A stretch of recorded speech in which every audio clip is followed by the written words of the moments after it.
ನಮಸ್ಕಾರ. ದಾನುಶ್ರೀ ಭಕ್ತಿ ಚಾನೆಲ್ಗೆ ಸ್ವಾಗತ. ದಯವಿಟ್ಟು ಲೈಕ್ ಮಾಡಿ, ಸಬ್ಸ್ಕ್ರೈಬ್ ಮಾಡಿ ಮತ್ತು ಬೆಲ್ ಐಕಾನ್ ಒತ್ತಿ ನಮ್ಮ ಚಾನೆಲ್ಗೆ ಬೆಂಬಲ ನೀಡಿ. ಶ್ರೀ ಗಣೇಶಾಯ ನಮಃ. ಸಮರ್ಥ ಸದ್ಗುರು ಶ್ರೀ ಸಾಯಿನಾಥಾಯ ನಮಃ. ಶ್ರೀ ಸಾಯಿ ಲೀಲಾಮೃತ ಅಧ್ಯಾಯ 28. ಸಜ್ಜನ ಸನ್ಮತ ಮುನಿಜನ ವಂದಿತ ಸಾಯಿರಾಮ್. ಆತ್ಮಜ್ಞಾನಕ್ಕೆ ಸಂಪೂರ್ಣವಾದ ಸದ್ಗುರುವಿನ ಅನುಗ್ರಹ ಅತ್ಯವಶ್ಯಕ. ಶ್ರೀ ಸಾಯಿ ಹೇಳುತ್ತಿದ್ದ ತಮ್ಮ ಗುರು ಸೇವಾ ವೃತ್ತಾಂತ ಇದಕ್ಕೆ ತಾರ್ಕಣೆಯಾಗೋದು. ಕೇವಲ ತನ್ನ ಇಷ್ಟ ದೇವತೆಯನ್ನು ಉಪಾಸನೆ ಮಾಡಿದ ರಾಮಕೃಷ್ಣ ಪರಮಹಂಸನನ್ನು ತೋತಾಪುರಿ ಎನ್ನುವ ಜ್ಞಾನಿಯನ್ನು ಆಶ್ರಯಿಸೆಂದು ಜಗನ್ಮಾತೆಯೇ ಆದೇಶವಿತ್ತಳು. ಶ್ರೀಮನ್ನಾರಾಯಣ ತನ್ನನ್ನು ಧ್ಯಾನಿಸಿದ ಶ್ರೀ ರೇಗೆಯನ್ನು ಸಾಯಿಬಾಬಾನನ್ನು ಆಶ್ರಯಿಸೆಂದು ಹೇಳಿದರು. ಸಪ್ತಶೃಂಗಿ ದೇವಿ ತನ್ನನ್ನು ಆಶ್ರಯದ ಪೂಜಾರಿಯ ಹತ್ತಿರವೂ ಸಹ ಹಾಗೆಯೇ ಹೇಳಿದಳು.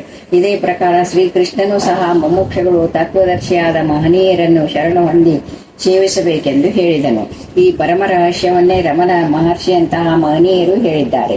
ಶ್ರೀ ಸಾಯಿಬಾಬಾ ಪ್ರಪಂಚದಲ್ಲಿರುವ ವಿವಿಧ ಮತಗಳಿಗೆ ಸೇರಿದ ಮಹಾತ್ಮರ ಸಮುದಾಯಕ್ಕೆ ಸಾಮ್ರಾಟನೆಂದು ಶ್ರೀ ಮೆಹರ್ ಬಾಬಾ ಪ್ರಶಂಸಿಸಿದ್ದಾರೆ. ಅಷ್ಟೇ ಅಲ್ಲ, ಪೂರ್ಣ ದತ್ತಾತ್ರೇಯ ಸ್ವರೂಪಿಯಾದ ಶ್ರೀ ಅಕ್ಕಲ್ಕೋಟೆ ಮಹಾರಾಜ, ಶ್ರೀ ದುನಿಲಾಲ ದಾದಾರವರಿಂದ ಹಿಡಿದು ಇತರ ಅನೇಕ ಸಾಧುಗಳ ತನಕ ಇರುವ ಎಲ್ಲರೂ ತಮ್ಮ ರೂಪಗಳೇ ಎಂದು ಭಕ್ತರಿಗೆ ಅನುಭವವನ್ನಿತ್ತಿದ್ದಾರೆ. ಈ ಕಾರಣದಿಂದ ಸಾಯಿ ಸಶರೀರರಾಗಿರುವಾಗಲೇ ಅವರನ್ನು ಅನೇಕ ಜನ ಮಹನೀಯರು ಬಹಳವಾಗಿ ಕೀರ್ತನೆ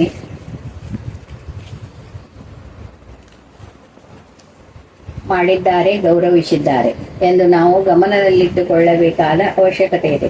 ಒಂದು ದಿನ ಸಾಯಿಯಲ್ಲಿದ್ದ ಭಕ್ತರ ಹತ್ತಿರ ಇದ್ದಕ್ಕಿದ್ದಂತೆ ಆ ದಿಗಂಬರ ಬರುತ್ತಿದ್ದಾನೆ ಎಂದರು. ಅವರು ಯಾರ ವಿಷಯವಾಗಿ ಹೇಳುತ್ತಿದ್ದರೋ ಎಂದು ಭಕ್ತರಿಗೆ ಅರ್ಥವಾಗಲಿಲ್ಲ.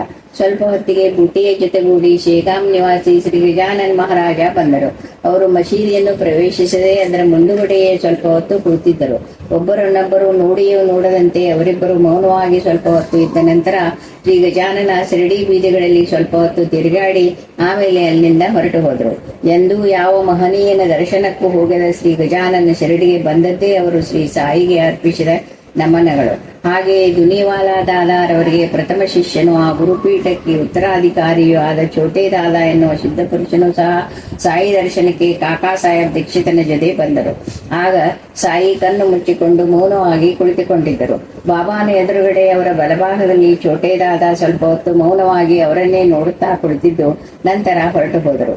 ಇನ್ನೊಂದು ಸಾರಿ ನಾಶಿಕನ ಗಾಡ್ಗಿ ಮಹಾರಾಜ ಅಲ್ಲಿ ತಾವು ನಿರ್ಮಿಸಬೇಕೆಂದುಕೊಂಡಿದ್ದ ವಿಶ್ವಮಂದಿರ ಎನ್ನುವ ಭವನಕ್ಕೆ ಬೇಕಾದ ಧನವನ್ನು ಶೇಖರಿಸುವ ಕಾರಣ ಮಾಡಿಕೊಂಡು ಶ್ರೀ ಸಾಯಿಯ ಆಶೀರ್ವಾದಕ್ಕಾಗಿ ಬಂದರು. ಅವರನ್ನು ನೋಡುತ್ತಲೇ ಸಾಯಿ ಅತಿ ಕಠೋರವಾಗಿ ಬಯ್ಯತೊಡಗಿದರು.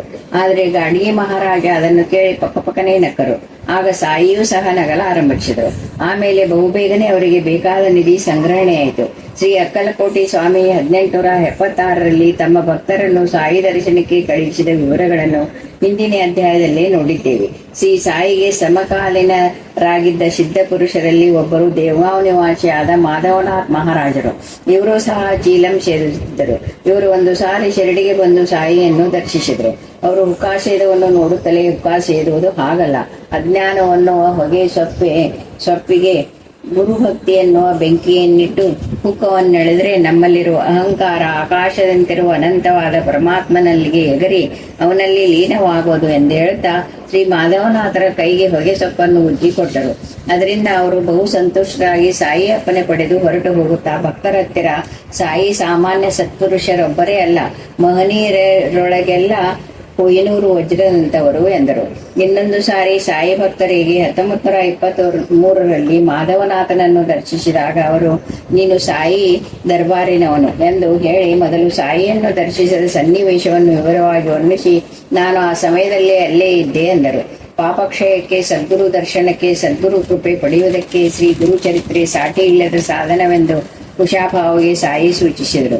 ಅದರ ಪಾರಾಯಣದಿಂದ ಸಿದ್ಧ ಪುರುಷನಾದ ಸಾಯಿ ಸಮಕಾಲೀನರೊಬ್ಬರಾದ ಶ್ರೀ ವಾಸುದೇವಾನಂದ ಸರಸ್ವತಿ ಸ್ವಾಮಿಗಳು, ಶ್ರೀವಲ್ಲಭ ಸ್ವಾಮಿಗಳ ಜನ್ಮಸ್ಥಾನವಾದ ಪೀಠಾಪುರವನ್ನು ದರ್ಶಿಸಿ ರಾಜಮಂದ್ರಿಯಲ್ಲಿ ಸ್ವಲ್ಪ ಕಾಲವಿದ್ದರು. ಆಗ ನಾಂದೇಡಿನಿಂದ ಪುಂಡಲಿಕರಾವು ಉಳಿದ ಇತರ ಭಕ್ತರ ಜೊತೆ ಅವರನ್ನು ದರ್ಶಿಸಿದರು. ಭಕ್ತರೊಡನೆ ಮಾತನಾಡುತ್ತಾ ಸಾಯಿ ವಿಷಯ ಬಂದ ಕೂಡಲೇ ಅವರು ತಲೆಬಗ್ಗಿ ಸಾಯಿಗೆ ನಮಸ್ಕರಿಸಿ ಪುಂಡಲಿಕರಾವಿಗೆ ಒಂದು ತೆಂಗಿನಕಾಯಿಯನ್ನು ಕೊಟ್ಟು, ಇದನ್ನು ನನ್ನ ನಮಸ್ಕಾರಗಳ ಜೊತೆ ನಮ್ಮವರಾದ ಶ್ರೀ ಸಾಯಿ ಬಾಬಾಗೆ ಸಮರ್ಪಿಸು, ನನ್ನನ್ನು ಮರೆಯದೇ ಪ್ರೇಮದಿಂದ ನೋಡಿಕೊಳ್ಳಬೇಕೆಂದು ನನ್ನ ಪರವಾಗಿ ಪ್ರಾರ್ಥಿಸು ಎಂದರು. ನಾಂದೇಡಿಗೆ ವಾಪಸ್ಸಾದ ನಂತರ 1 ತಿಂಗಳಲ್ಲಿ ಪುಂಡಲೀಕರಾವು ತನ್ನ ಮಿತ್ರರೊಡಗೂಡಿ ಶಿರಡಿಗೆ ಹೊರಟು ಮನ್ಮಾಡಿನಲ್ಲಿ ಒಂದು ಕಾಲುವೆಯ ದಡಕ್ಕೆ ಬಂದನು. ಅಲ್ಲಿ ಹಸಿವು ತೀರಿಸಿಕೊಳ್ಳಲು ಖಾರದ ಅವಲಕ್ಕಿ ತಿಂದರು. ಅದು ಖಾರವಾಗಿದೆ ಎಂದು ಒಂದು ತೆಂಗಿನಕಾಯಿ ಒಡೆದು ಅದರ ಚೂರುಗಳನ್ನು ಅವಲಕ್ಕಿ ಜೊತೆ ಬೆರೆಸಿ ತಿಂದರು. ಇದಾದ ನಂತರ ಅವರಿಗೆ ಗೊತ್ತಾಯಿತು, ಅವರು ಒಡೆದ ತೆಂಗಿನಕಾಯಿ ಶ್ರೀ ವಾಸುದೇವಾನಂದ ಸರಸ್ವತಿ ಸಾಯಿಗೆ ಸಮರ್ಪಿಸಿದ ಕಾಯಿ ಎಂದು. ಪುಂಡಲೀಕರಾವು ಶಿರಡಿ ಸೇರಿದ ಕೂಡಲೇ ಸಾಯಿ, ನನ್ನ ಸೋದರ ಕಳಿಸಿದ ತೆಂಗಿನಕಾಯಲ್ಲಿ ಎಂದು ಕೇಳಿದರು. ಪುಂಡಲೀಕರಾವು ತನ್ನ ಅಪರಾಧವನ್ನು ಕ್ಷಮಿಸಬೇಕೆಂದು ಕೋರಿದನು. ಆ ಕಾಯಿಗೆ ಬದಲಾಗಿ ಇನ್ನೊಂದನ್ನು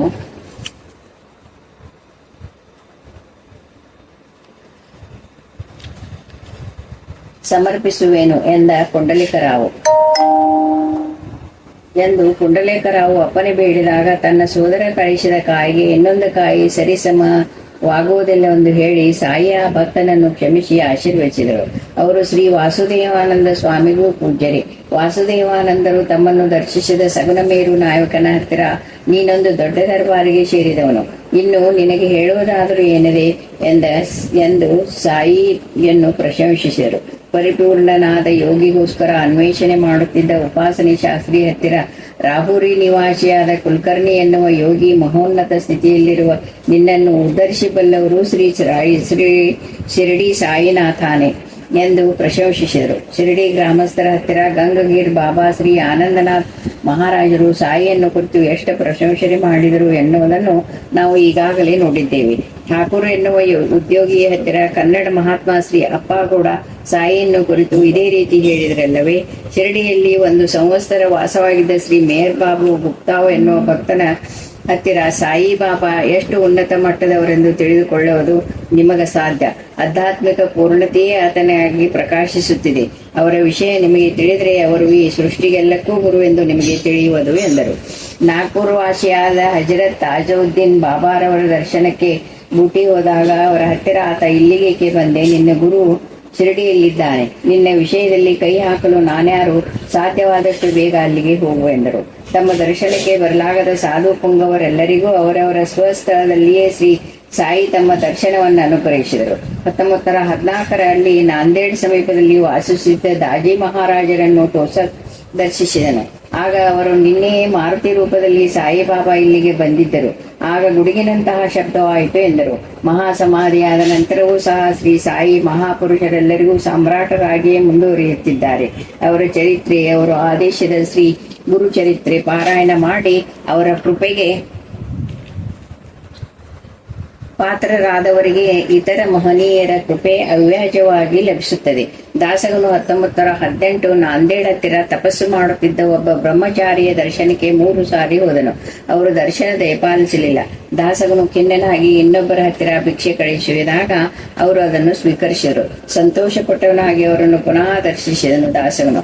ಆಗ ಆ ಬ್ರಹ್ಮಚಾರಿ, ನೀನು ಮಹನೀಯರ ಚರಿತ್ರೆ ಬರೆಯುತ್ತಿದ್ದೀಯಲ್ಲವೇ ಎಂದು 6 ದಿನ ಮುಂಚೆ ದಾಸಗನು ಬರೆದಿದ್ದ ಕೀರ್ತನೆಗಳನ್ನು ವರ್ಣಿಸಿ ಅದರಲ್ಲಿರುವ ಕೆಲವು ಹಾಡುಗಳನ್ನು ಇದ್ದ ಹಾಗೆ ಹೇಳಿ, ನಿನಗಾಗಿ ಸಾಯಿ ತಮ್ಮ ಪಾದಗಳಿಂದ ಗಂಗಾಜಲವನ್ನು ಹರಿಸಿದರಲ್ಲವೇ, ಆದರೆ ನೀನೇನು ಮಾಡಿದೆ ಎಂದರು. ಅದನ್ನು ನನ್ನ ತಲೆಯ ಮೇಲೆ ಪ್ರೋಪಿಸಿಕೊಂಡೆ ಎಂದನು ದಾಸಗನು. ನೀನು ಸದ್ಭಾಮನೆಂದು, ಸಾಯಿ ಮುಸಲ್ಮಾನನೆಂದು, ಅದನ್ನು ಕುಡಿದರೆ ನೀನು ಅಪವಿತ್ರನಾಗುವೆನೆಂದು ತಿಳಿದುಕೊಂಡೆ ಇಲ್ಲವೇ, ಎಷ್ಟು ಅಹಂಕಾರ ಎಂದರು ಬ್ರಹ್ಮಚಾರಿ. ಹಾಗೆಯೇ ದಾಸಗನು ಉಸ್ಮಾನಾಬಾದ್ ಹತ್ತಿರ ವಾಸಿಸುತ್ತಿದ್ದ ಇಸ್ಲಾಂ ಪುರ್ಕರ್ ಎನ್ನುವ ವೃದ್ಧ ಬ್ರಾಹ್ಮಣ ಸಾಧು ಪುಂಗವನನ್ನು ದರ್ಶಿಸಿ, ಶ್ರೋತ್ರಿಯನಾದ ನಾನು ಸಾಯಿಯನ್ನು ದರ್ಶಿಸಬಹುದೇ ಎಂದು ಕೇಳಿದನು. ದರ್ಶಿಸಬಹುದು. ನಾನು ಸಹ ಅವರನ್ನು ದರ್ಶಿಸಿ 3 ದಿನ ಅವರ ಸನ್ನಿಧಿಯಲ್ಲೇ ಇದ್ದೆನು. ಅವರೆಂತವರೆಂದರೆ ಜನ ತಿಳಿದುಕೊಳ್ಳುವುದಿಲ್ಲ. ಮುಂದಕ್ಕೆ ಅವರ ಹಿರಿಮೆಯನ್ನು ಜನ ಹರಿಯುತ್ತಾರೆ ಎಂದರು. ದಾಮೋದರ ರಾಸ್ನೆ ಹೀಗೆ ಬರೆದಿದ್ದಾರೆ. ದಿನದಿನಕ್ಕೆ ನನಗೆ ಸಾಯಿಯ ಮೇಲೆ ಭಕ್ತಿ ಹೆಚ್ಚುತ್ತಿದೆ. ನಾನು ಇತರ ಮಹನೀಯರನ್ನು ದರ್ಶಿಸಿದಾಗ ಅವರನ್ನು ಸಾಯಿ ರೂಪವಾಗಿ ಕಂಡು ಸಮರ್ಥ ಸದ್ಗುರು ಸಾಯಿನಾಥನಿಗೆ ನಮಸ್ಕಾರಗಳು ಎಂದುಕೊಂಡೇ ನಮಸ್ಕರಿಸುತ್ತೇನೆ. ನಾನು 1927ರಲ್ಲಿ ಖೇಡ್ಗಾಂವ್ ಭೇಟಿಗೆ ಹೋಗಿ ಶ್ರೀ ನಾರಾಯಣ್ ಮಹಾರಾಜಿಗೆ ನಮಸ್ಕರಿಸಿದೆ. ಅವರ ನಿನ್ನ ಗುರು ಪರಮಗುರು, ಅವರು ನನಗಿಂತ ಅತಿ ದೊಡ್ಡವರು. ನೀನು ನನ್ನ ಹತ್ತಿರಕ್ಕೆ ಏಕೆ ಬರುತ್ತೀಯಾ? ಪೂರ್ವ ಪುಣ್ಯದಿಂದ ಸಾಟಿ ಇಲ್ಲದ ಗುರುಗಳನ್ನು ಪಡೆದುಕೊಂಡಿದ್ದೀಯಾ? ನೀನು ಅಲ್ಲಿಗೆ ಹೋಗು, ಗುರು ಮುಟ್ಟುತ್ತೀಯಾ ಎಂದರು. ನಾನು 1927ರಲ್ಲಿ ಜುನ್ನೂರು ಸಮೀಪದ ಸೀತಾರಾಮ್ ಉತ್ತರೇಶ್ವರ ಎನ್ನುವ ಕ್ಷೇತ್ರವನ್ನು ದರ್ಶಿಸಿ ಅಲ್ಲಿಯ ದೇವರಿಗೆ ಹೂವು ಸಮರ್ಪಿಸಿ ಸಾಯಿಬಾಬಾ ನಿನಗೆ ನಮಸ್ಕಾರ ಎಂದುಕೊಂಡೆ. ಮರುಕ್ಷಣವೇ ಆ ಉಗ್ರದಿಂದ ಒಂದು ದಿವ್ಯ ಜ್ಯೋತಿ ಹೊರಬಿದ್ದು ಅದರ ಮಧ್ಯದಲ್ಲಿ ಸಾಯಿಬಾಬಾ ದರ್ಶನ ಆಯಿತು. ಅಲ್ಲಿ ವಾಸಿಸಿದ್ದ ಜಾನಕಿದಾಸ್ ಎನ್ನುವ ಮಹನೀಯನನ್ನು ದರ್ಶಿಸಿ ಅವರ ರೂಪದಲ್ಲಿರುವ ಸಾಯಿಗೆ ನಮಸ್ಕರಿಸಿದೆ. ತಕ್ಷಣವೇ ಅವರು, ನೀನೆಂತಹ ಹಿರಿಯ ಮಹನೀಯನನ್ನು ಆಶ್ರಯಿಸಿದ್ದೀಯಾ? ನನ್ನಂತಹ ಸಾಧಾರಣ ಸಾಧುವನ್ನು ದರ್ಶಿಸುವುದೇತಕ್ಕೆ? ನಮ್ಮಂಥವರೆಲ್ಲರೂ ಸಾಯಿಬಾಬಾ ಪಾದಗಳನ್ನೇ ಆಶ್ರಯಿಸುತ್ತೇವೆ ಎಂದರು. ಜನಾರ್ದನ್ ಗಲ್ವಂಕರ್ ಶ್ರೀ ಸಾಯಿಬಾಬಾನನ್ನು ದರ್ಶಿಸಿದಾಗ ಅವರಿಗೆ ಅವನು ಸನ್ನಿಹಿತನಾಗಲಿಲ್ಲ. ಆದರೆ ಬಾಬಾ ಮಹಾಸಮಾಧಿ ಹೊಂದಿದ ಮೇಲೆ ಅವನಿಗೆ ಆಧ್ಯಾತ್ಮಿಕ ಜೀವನದಲ್ಲಿ ಸಾಯಿಯ ಮೇಲೆ ಭಕ್ತಿ ಶ್ರದ್ಧೆಗಳು ಬಲವಾದವು. ಅವನು 1921ರಲ್ಲಿ ಸಕುಟುಂಬನಾಗಿ ಪ್ರಯಾಗಕ್ಕೆ ಹೋಗಿ ಅಲ್ಲಿಯೇ ಭರದ್ವಾಜ ಆಶ್ರಮದಲ್ಲಿ ಕುಳಿತುಕೊಂಡು ತನಗಾರಾದರೂ ಮಹನೀಯರ ದರ್ಶನ ಆಶೀರ್ವಾದ ಲಭ್ಯವಾಗಲೆಂದು ಬಾಬಾನನ್ನು ಪ್ರಾರ್ಥಿಸಿದ. ಬಳಿಕ ಆಶ್ರಮವನ್ನು ಬಿಟ್ಟು ಸ್ವಲ್ಪ ದೂರ ಹೋದ ಮೇಲೆ ಆ ಕ್ಷೇತ್ರ ದರ್ಶನ ಮಾಡಿಸುತ್ತಿದ್ದ ವ್ಯಕ್ತಿ ಒಬ್ಬ ಮಹನೀಯನನ್ನು ಅವನಿಗೆ ತೋರಿಸಿದನು. ಆ ಮಹನೀಯ 7 ವರ್ಷಗಳಿಗೊಮ್ಮೆ ಪ್ರಯಾಗಕ್ಕೆ ಬರುವರೆಂದು, ಯಾರಿಗೂ ದರ್ಶನ ಕೊಡುವುದಿಲ್ಲವೆಂದು, ಯಾರಿಂದಲೂ ದಕ್ಷಿಣೆ ಸ್ವೀಕರಿಸುವುದಿಲ್ಲವೆಂದು ಅವನು ತಿಳಿಸಿದನು. ಗಲ್ವಂಕರ್ ಮನಸ್ಸಿನಲ್ಲಿ ಸಾಯಿಯನ್ನು ಸ್ಮರಿಸಿ ಆ ಮಹನೀಯನನ್ನು ಸಮೀಪಿಸಿದನು. ಯಾರನ್ನೂ ಎಂದೂ ಹತ್ತಿರಕ್ಕೆ ಬರಗೊಡದೆ ಸಿಟ್ಟಿಗೆದ್ದು ಬೆದರಿಸಿ ಹೊರಗಟ್ಟುತ್ತಿದ್ದ ಆ ಮಹನೀಯ ಬಹು ಪ್ರೇಮದಿಂದ ಕೈ ಎತ್ತಿ ಆಶೀರ್ವದಿಸಿ, ಬಾ ಮಗುವೇ ಬಾ ಎಂದು ಆಹ್ವಾನಿಸಿದರು. ಕುಟುಂಬವೆಲ್ಲವೂ ಅವರಿಗೆ ನಮಸ್ಕಾರ ಮಾಡಿಕೊಂಡಾಗ ಗಲ್ವಂಕರ್ ತನ್ನ ಜೇಬಿನಲ್ಲಿದ್ದ ಮೂರಾಣೆಯನ್ನು ದಕ್ಷಿಣೆಯಾಗಿ ಸಮರ್ಪಿಸಿದರೆ ಅವರು ಆದರದಿಂದ ಅದನ್ನು ಸ್ವೀಕರಿಸಿದರು.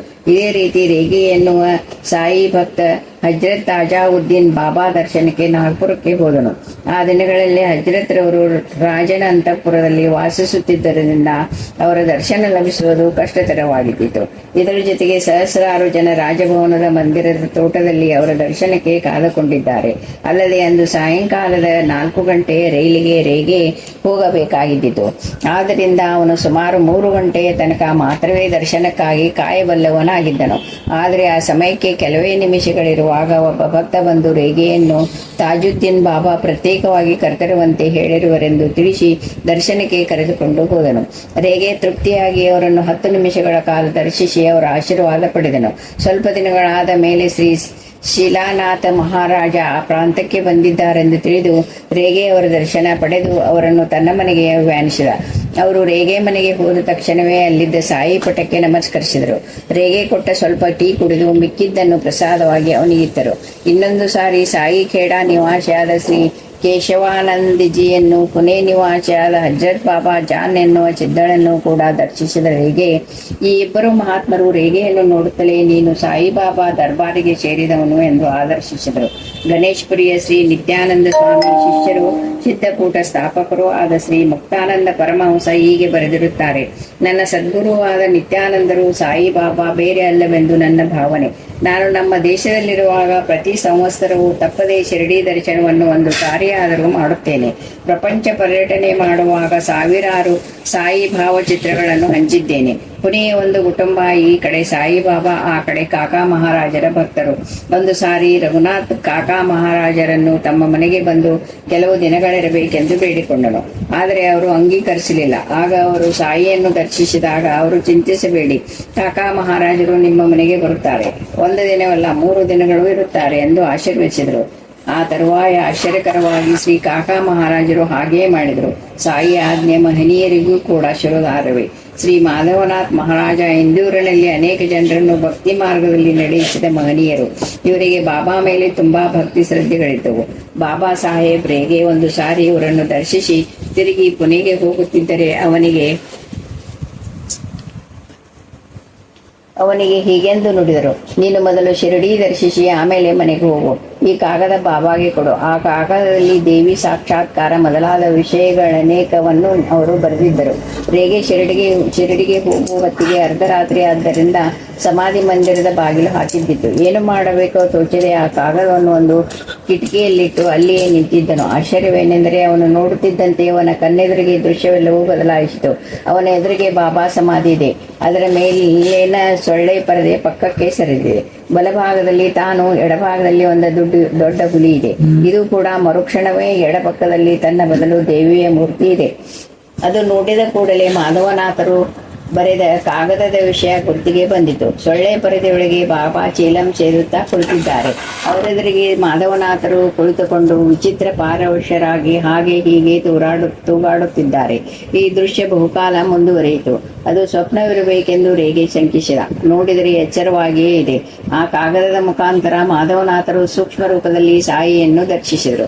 ಸಾಯಿ ಅವರ ಕಾಗದಕ್ಕೆ ಉತ್ತರವಾಗಿ ದೇವಿ ದರ್ಶನ, ತಮ್ಮ ಸಾನ್ನಿಧ್ಯದ ಆನಂದವನ್ನು ಸಹ ಅವರಿಗೆ ಪ್ರಸಾದಿಸಿದರು. ಸಾಯಿ ಭಕ್ತ ಹೈದರಾಬಾದ್ನ ಎಂ ರಂಗಾಚಾರ್ಯವರು ಹೀಗೆ ಬರೆದಿದ್ದಾರೆ. ಶ್ರೀ ಶಂಭುನಾಥಿ ಎನ್ನುವ ಸಿದ್ಧಪುರುಷ ನನ್ನ ಹತ್ತಿರ ಮುಂದಕ್ಕೆ ನೀನೊಬ್ಬ ಅಸಮಾನ ಸಿದ್ಧಪುರುಷನ ಶರಣು ಹೊಂದಿ ಕೊನೆಯ ನಿಮಿಷದವರೆಗೂ ಅವನಿಗೆ ಅಂಕಿತನಾಗುತ್ತೀಯಾ ಎಂದರು.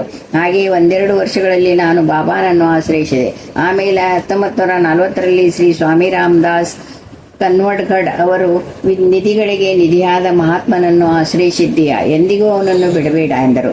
ಇದೇ ರೀತಿ 1958ರ ವಿಜಯದಶಮಿಯಂದು ಕಳುಹಿಸಿದ ಸಂದೇಶದಲ್ಲಿ ಋಷಿಕೇಶದ ಸ್ವಾಮಿ ಶಿವಾನಂದರು ಶಿರಡಿ ಬಾಬಾ ಅಂದರೆ ಆನಂದ ಸಾಗರವೇ, ಅದಕ್ಕಿಂತ ಮಿಗಿಲಾದದ್ದು ಇನ್ನೇನಿದೆ ಎಂದರು. ಶ್ರೀ ಗಣಪತಿ ಸಚ್ಚಿದಾನಂದ ಸ್ವಾಮಿಗಳು ಶ್ರೀ ಈ ಮಧ್ಯೆ ನನ್ನ ಹತ್ತಿರ ಶಿರಡಿ ಸಾಯಿಬಾಬಾ ಎಂದರೆ ದತ್ತಾತ್ರೇಯನ ಅವತಾರವೇ ಎಂದು ಒಂದು ಕ್ಷಣ ಆಲೋಚಿಸಿ ಅಲ್ಲ ಅವರು ದತ್ತಾತ್ರೇಯರೇ ಎಂದರು. ಕೆಲವು ವರ್ಷಗಳ ಹಿಂದೆ ಮದ್ರಾಸಿನಲ್ಲಿ ಒಬ್ಬ ಮಾತಾಜಿಯನ್ನು ದರ್ಶಿಸಿದೆ. ಆಗ ಆಕೆ ಧ್ಯಾನದಲ್ಲಿದ್ದರು. 1/4 ಗಂಟೆಯಾದ ಮೇಲೆ ಆಕೆ ಶಿರಡಿ ಸಾಯಿಬಾಬಾ ಎಂದು ನನ್ನ ಕಡೆ ನೋಡಿ, ತ್ರೈತಾಯುಗದಲ್ಲಿ ವಶಿಷ್ಠ ಮಹರ್ಷಿಯಾಗಿ, ದ್ವಾಪರದಲ್ಲಿ ದತ್ತಾತ್ರೇಯನಾಗಿ ಅವತರಿಸಿ ಕಲಿಯುಗದಲ್ಲಿ ಶಿರಡಿ ಬಾಬಾ ಆಗಿ ಬಂದಿದ್ದಾರೆ. ಈಗ ಶಿವರಾಮ ಮಂದಿರಗಳಿರುವ ಹಾಗೆ 1-2 ಶತಾಬ್ದಿಗಳಲ್ಲಿ ಪ್ರತಿ ಗ್ರಾಮದಲ್ಲಿಯೂ ಸಾಯಿ ಮಂದಿರಗಳೇಳುವವು. ಅವು ನಮ್ಮ ಗ್ರಾಮೀಣ ಜೀವನಕ್ಕೆಲ್ಲ ಕೇಂದ್ರಗಳಾಗುವವು ಎಂದರು. ಒಂದು ಸಾರಿ ಸಮಾಧಿಯನ್ನು ಹೊಂದಿದ್ದ ಸಿದ್ಧಪುರುಷರು ಜ್ಞಾನವನ್ನೀಯವರೆಂದು ಹಲವರು ಹೇಳುತ್ತಿದ್ದದನ್ನು ಕೇಳಿದ್ದೆ. ನಾನು ಪುಣೆಗೆ ಹೋದಾಗ ಶ್ರೀ ವಾಸುದೇವಾನಂದ ಸ್ವಾಮಿಯವರ ಪ್ರತ್ಯಕ್ಷ ಶಿಷ್ಯರಾದ ಶ್ರೀ ಗುಳುವನಿ ಮಹಾರಾಜ್ ಎನ್ನುವ ಯೋಗಿ ಸಾಯಿಬಾಬಾಕ್ಕೆ ಬೇಟ. ಶ್ರೀ ಸಾಯಿಬಾಬಾ ವಿಷಯ ಹಾಗಲ್ಲ, ಅವರು ದತ್ತ ಅವತಾರವೇ ಹೊರತು ಕೇವಲ ಸಿದ್ಧಪುರುಷನಲ್ಲ. ಸಮಾಧಿ ಹೊಂದಿದ ನಂತರವೂ ಸಹ ಅವರು ಅನೇಕ ಜನರಿಗೆ ಸಶರೀರರಾಗಿ ದರ್ಶನವನ್ನು ಕೊಟ್ಟು ಉದ್ಧರಿಸುತ್ತಾ ಇದ್ದಾರೆ. ನೀನು ನಡೆಯುತ್ತಿರುವ ಮಾರ್ಗ ಅತ್ಯುತ್ತಮವಾದದ್ದು, ಆ ಮಾರ್ಗದಲ್ಲೇ ಮುಂದೆ ನಡೆ ಎಂದರು. ಕಾಳಹಸ್ತಿಯಲ್ಲಿ ವಾಸಿಸಿದ್ದ ಅವಧೂತ ಗೋಪಾಲ್ ಸ್ವಾಮಿ ಸಾಯಿ ಭಗವಾನ್ ಹೈ ಎಂದರು. ಸಾಯಿಯಂತಹ ಮಹನೀಯರಾದ್ದರಿಂದ ಭಗವದಾದೇಶದಿಂದ ಆ ಹೆಸರು ಅವರಿಗೆ ಸಾರ್ಥಕವಾಗಿ ನಿಂತಿತು. ಸಾಯಿ ಎಂದರೆ ಮಹಾತ್ಮರಲ್ಲಿ ಶ್ರೇಷ್ಠ ಎಂದರ್ಥ. ಬಂಗಾಳ ದೇಶದಲ್ಲಿ ವಾಡಿಕೆಯಾಗಿದೆ. ಆ ಹೆಸರಿಗೆ ಎಲ್ಲಕ್ಕೂ ಅತೀತ ಎಂದು ಶ್ರೀರಾಮ ಕೃಷ್ಣ ಪರಮಹಂಸರು ಹೇಳಿದ್ದಾರೆ. ಒಂದು ಸಾರಿ ಪರಮಹಂಸ ತಮಗೆ ಹುಕ್ಕವನ್ನು ಸೇರುತ್ತಿದ್ದ ಮಹಾತ್ಮನ ಚಿತ್ರವೊಂದು, ಧ್ವನಿ ನಿರ್ವಹಿಸುವ ಮಹನೀಯರ ಚಿತ್ರವೊಂದು ಬೇಕೆಂದು, ಅವಳನ್ನು ನೋಡಿದರೆ ತೀವ್ರ ಭಕ್ತಿ ಉಂಟಾಗುವುದೆಂದು ಹೇಳಿದರು. ಯಾವಾಗಲೂ ಚೀಲಂ ಸೇದುತ್ತಿದ್ದವರು ಶೇಗಂ ನಿವಾಸಿ ಶ್ರೀ ಗಜಾನನ್ ಮಹಾರಾಜರು. ನಿರಂತರ ಧ್ವನಿ ನಿರ್ವಹಿಸುತ್ತಿದ್ದವರು ಶ್ರೀ ಸಾಯಿಬಾಬಾ. ಜಯ ಜಯ ಸಾಯಿನಾಥಾಯ ನಮಃ.